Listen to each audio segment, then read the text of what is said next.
So market ನೋಡ್ತಾ ಇದ್ದರೆ ನನ್ನ ಪ್ರಕಾರ ಇಲ್ಲಿ ಒಂದು ಬೇಸ್ ಕ್ರಿಯೇಟ್ ಮಾಡ್ಬೋದು, ಇಲ್ಲಾಂದರೆ ಇಲ್ಲಿಂದ ಫಾಲ್ ಆಗ್ಬೋದು. ಇಫ್ ಇನ್ ಕೇಸ್ ಇದಕ್ಕೆ ಅಪ್ಸೈಡ್ ಹೋಗಬೇಕಿತ್ತಂದರೆ ಇವತ್ತು ಕ್ಲೋಸಿಂಗ್ ಕೂಡ ಅಪ್ಸೈಡಲ್ಲಿ ಕೊಡ್ತಾ ಇತ್ತು.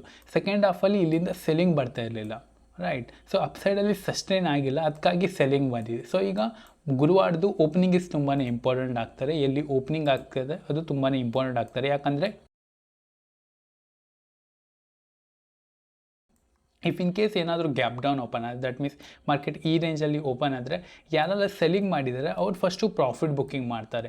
ಇಫ್ ಇನ್ ಕೇಸ್ ಆ ಪ್ರಾಫಿಟ್ ಬುಕ್ಕಿಂಗಲ್ಲಿ ಮಾರ್ಕೆಟ್ ಅಪ್ಸೈಡಲ್ಲಿ ಸಸ್ಟೈನ್ ಆದರೆ well and good. If in case sustain ಆಗದೆ ಅಲ್ಲಿಂದ ಏನಾದರೂ ಯೂ ಟರ್ನ್ ಮಾಡಿದರೆ ನಾವು ಇಲ್ಲಿ ಪ್ಲ್ಯಾನ್ ಮಾಡ್ಬೋದು. ಇಲ್ಲಿ ಪ್ಲ್ಯಾನ್ ಮಾಡುವಾಗ ಕ್ವಾಂಟಿಟಿ ಸ್ವಲ್ಪ ಲೆಸ್ ಮಾಡಿ ಪ್ಲ್ಯಾನ್ ಮಾಡಿ, ಬಿಕಾಸ್ ಯಾರೆಲ್ಲ ಆಲ್ರೆಡಿ ಮಾಡಿರ್ತಾರೆ ಅವರಿಗೆ ಒಂದು ಆಲ್ರೆಡಿ ಪ್ರಾಫಿಟ್ ಆಗಿರುತ್ತೆ. ಆ್ಯಂಡ್ ಯಾರೆಲ್ಲ ಆಲ್ರೆಡಿ ಈ ರೆಸಿಸ್ಟೆನ್ಸ್ ಆ ಥರ ಸೆಲ್ ಮಾಡ್ತಾರೆ ಡೌನ್ ಸೈಡಲ್ಲಿ ಬರುವಾಗ ಅವ್ರಿಗೆ ಆಲ್ರೆಡಿ ಒಂದು ಪ್ರಾಫಿಟ್ ಆಗಿರುತ್ತೆ. ಸೊ ಇಲ್ಲಿ ನಾವು ಪ್ಲ್ಯಾನ್ ಮಾಡುವಾಗ ಕ್ವಾಂಟಿಟಿ ಲೆಸ್ ಮಾಡಿ ಪ್ಲ್ಯಾನ್ ಮಾಡಿದರೆ ಐ ಥಿಂಕ್ ಬೆಟರ್ ಆಗಿರುತ್ತೆ. ಇಫ್ ಇನ್ ಕೇಸ್ ನಾಳೆ ಮಾರ್ಕೆಟು ಗ್ಯಾಪ್ ಅಪ್ ಓಪನ್ ಆಯಿತು, ದಟ್ ಮೀನ್ಸ್ ಗುರುವಾರ ಮಾರ್ಕೆಟು ಈ ರೇಂಜಲ್ಲಿ ಓಪನ್ ಆಯಿತು ಅಂದರೆ ಆವಾಗ ನೋಡಬೇಕು ಮಾರ್ಕೆಟ್ ಇಲ್ಲಿ ಓಪನ್ ಆದಮೇಲೆ ಸಸ್ಟೈನ್ ಆಗ್ತಾ ಉಂಟಾ. ಇವತ್ತು ಹೇಗೆ ಗ್ಯಾಪ್ ಅಪ್ ಓಪನ್ ಆಗಿ ಅಪ್ಸೈಡಲ್ಲಿ ಸಸ್ಟೈನ್ ಆಗ್ತಾ ಉಂಟು, ಸಸ್ಟೈನ್ ಆಗಿದೆ. ಸೊ ಇವತ್ತು ನಾಳೆ ಹೀಗೆ ಓಪನ್ ಆದ್ರ ಮೇಲೆ ಇಲ್ಲಿ ಸಸ್ಟೈನ್ ಆಗ್ತಾರಾ ಅಥವಾ ಓಪನ್ ಆಗಿ ಇಲ್ಲಿಂದ ಸೆಲ್ ಆಫ್ ಬರ್ತಾರಾ, ಅದು ಸ್ವಲ್ಪ ನೋಡಬೇಕಾಗುತ್ತೆ.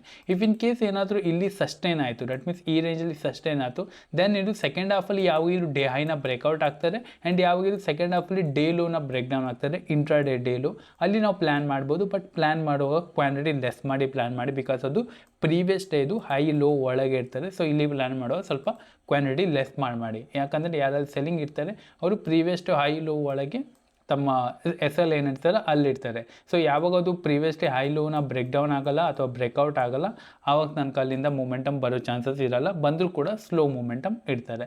ಇಫ್ ಇನ್ ಕೇಸ್ ನಾಳೆ market major gap up open ಆಯಿತು, ದಟ್ ಮೀನ್ಸ್ ಮಾರ್ಕೆಟು 23,800 ಇದಕ್ಕಿಂತ ಅಪ್ಸೈಡಲ್ಲಿ ಓಪನ್ ಆಯಿತು, ಅದರ ನಂತರ ಮಾರ್ಕೆಟ್ ಅಲ್ಲೇ ಸೈಡ್ ವೇಸಲ್ಲಿ ಹೋಯಿತು. ಅದರ ನಂತರ ಇಫ್ ಇನ್ ಕೇಸ್ ಏನಾದರೂ ಸೆಕೆಂಡ್ ಹಾಫಲ್ಲಿ ಅಥವಾ 10 ನಂತರ ಏನಾದರೂ ಬ್ರೇಕ್ಔಟ್ ಆದರೆ ಇಲ್ಲಿ ನಾವು ಪ್ಲ್ಯಾನ್ ಮಾಡ್ಬೋದು. ಬಟ್ ಇಲ್ಲಿ 1/3 ಕ್ವಾಂಟಿಟಿ ಇರಬೇಕು. That means if in case ನಾವೇನಾದರೂ ನಾರ್ಮಲ್ ಕ್ವಾಂಟಿಟಿಯಲ್ಲಿ, ದಟ್ ಮೀನ್ಸ್ ಏನಾದರೂ ನಾರ್ಮಲ್ ಡೇಸಲ್ಲಿ ನಮ್ಮದು ಮ್ಯಾಕ್ಸಿಮಮ್ ರಿಸ್ಕ್ ತೊಗೊಳ್ಳೋ ಕೆಪಾಸಿಟಿ ಉಂಟು 10 ಲಾಟಲ್ಲಿ, ಇಲ್ಲಿ ನಾವು ಪ್ಲ್ಯಾನ್ ಮಾಡೋ 1 ಲಾಟಲ್ಲಿ, ಇಲ್ಲಾಂದರೆ 2 ಲಾಟಲ್ಲಿ.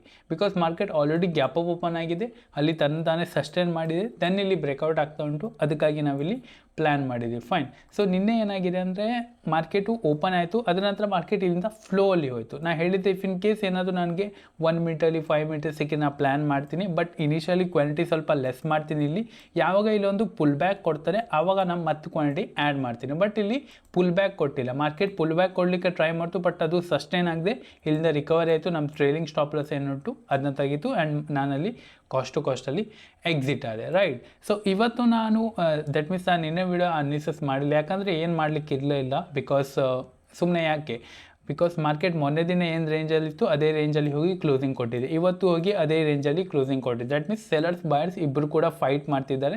ಇಫ್ ಇನ್ ಕೇಸ್ ಇಲ್ಲಿಂದ ಅಪ್ಸೈಡ್ ಆದರೆ ಇದೊಂದು ಬೇಸಾಗಿ ಕ್ರಿಯೇಟ್ ಆಗ್ತಾರೆ. ಇಫ್ ಇನ್ ಕೇಸ್ ಮಾರ್ಕೆಟ್ ಇಲ್ಲಿಂದ ಡೌನ್ ಸೈಡ್ ಬಂದರೆ ನನ್ನ ಪ್ರಕಾರ ಇಲ್ಲಿಂದ ಫಾಲ್ ಆಗೋ ಚಾನ್ಸಸ್ ಉಂಟು. ಬಟ್ ಗುರುವಾರದ್ದು ಓಪನಿಂಗ್ ಇಸ್ ತುಂಬಾ ಇಂಪಾರ್ಟೆಂಟ್ ಆಗ್ತಾರೆ. ಮಾರ್ಕೆಟ್ ಇಲ್ಲಿ ಓಪನ್ ಆಗ್ತಾರೆ. If in case gap down open ಆಯಿತು, ದೆನ್ ಅಪ್ಸೈಡಲ್ಲಿ ರಿಕವರಿ ಕೊಟ್ಟು closing ಕೊಡ್ತಂದರೆ well and good.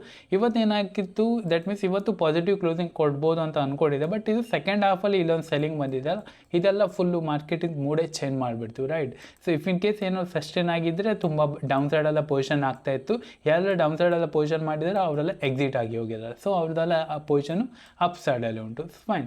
So if in case ನೀವು ನಮ್ಮ ಚಾನಲ್ಲಿ ಹೊಸಬರಾಗಿದ್ದರೆ ಸಬ್ಸ್ಕ್ರೈಬ್ ಮಾಡೋದನ್ನ ಮರಿಬೇಡಿ. ಹಾಗೆ ನಮ್ಮ ಡಿಸ್ಕ್ರಿಪ್ಷನ್ ಟೆಲಿಗ್ರಾಮ್ ಚಾನಲ್ ಉಂಟು, ಅಲ್ಲಿಂದ ಕೂಡ ನೀವು ಚೆಕ್ಔಟ್ ಮಾಡ್ಬೋದು. ಫೈನ್. ಐ ಹೋಪ್ ನನ್ನ ಪಾಯಿಂಟಲ್ಲಿ ನಿಮಗೆ ಕ್ಲಿಯರ್ ಆಯಿತು ಅಂತ. If in case video channel definitely like and share ಮಾಡಿ. ಈ ವಿಡಿಯೋದಷ್ಟೇ. Thank you. Have a good day.